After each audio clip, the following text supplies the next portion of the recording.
పేదరికం లేని సమాజాన్ని సృష్టిస్తాను అని చెప్పి చంద్రబాబు నాయుడు గారు ఏదో కొత్త కాన్సెప్ట్ అంటూ P4 కొత్త కాన్సెప్ట్ లేదు. ఉన్నోళ్ళు లేని వాళ్ళకి ఇవ్వాలంట. ఎవరిస్తారు, ఎంతమంది ఇస్తారు?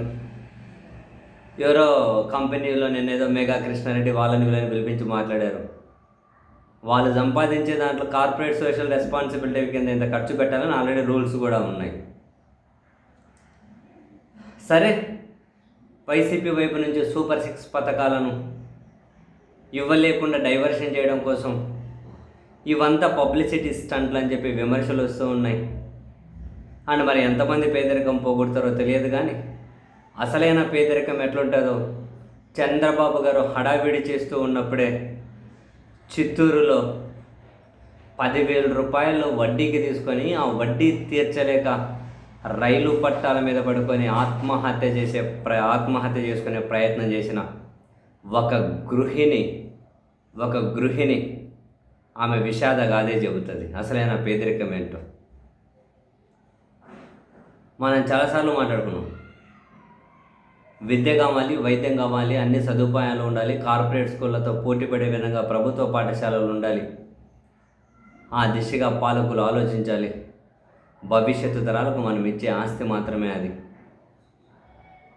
ఇంగ్లీష్ చెప్తారనో, కంప్యూటర్లో చెబుతారనో, మంచి విద్య నేర్పిస్తారనో ప్రభుత్వ పాఠశాలల్లో కాకుండా ప్రైవేట్ పాఠశాలల్లో పిల్లల్ని చేర్పించుకొని వడ్డీలకు అప్పులు తెచ్చుకొని ఫీజులు కట్టి ఆ వడ్డీలు కట్టలేక పేరెంట్స్ నలిగిపోతూ ఉంటారన్నది ముమ్మాటికి నిజం.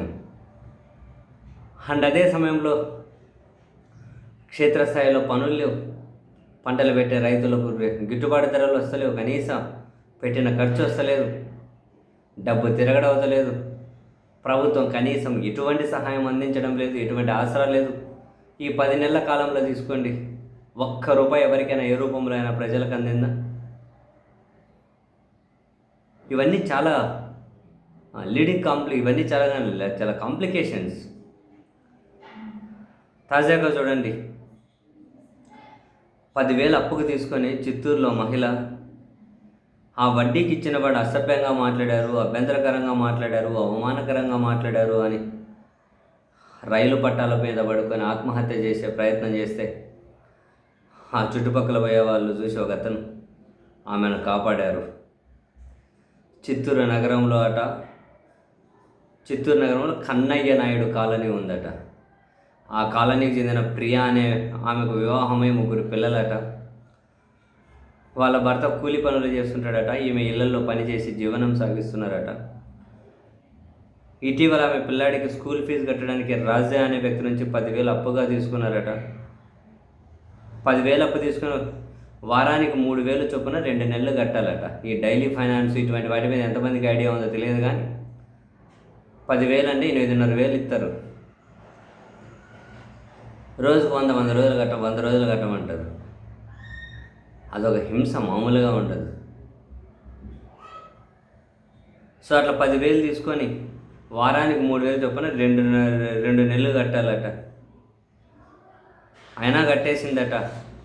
కడితే ఇప్పటివరకు నువ్వు కట్టింది వడ్డీ మాత్రమే, అసలు ఇవ్వాల్సిందే అని చెప్పి ఫోన్లో వాడెవడో బూతులు తిట్టిండట.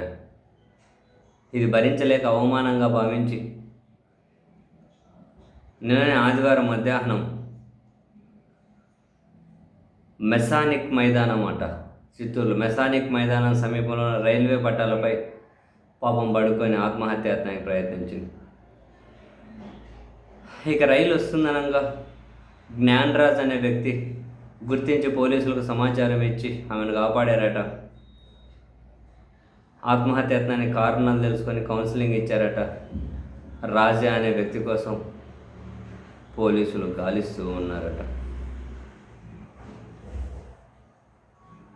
దీన్ని పేదరికం అంటారు.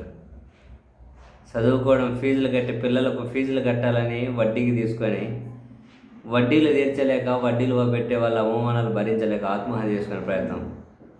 ఇది అసలైన పేదరికం.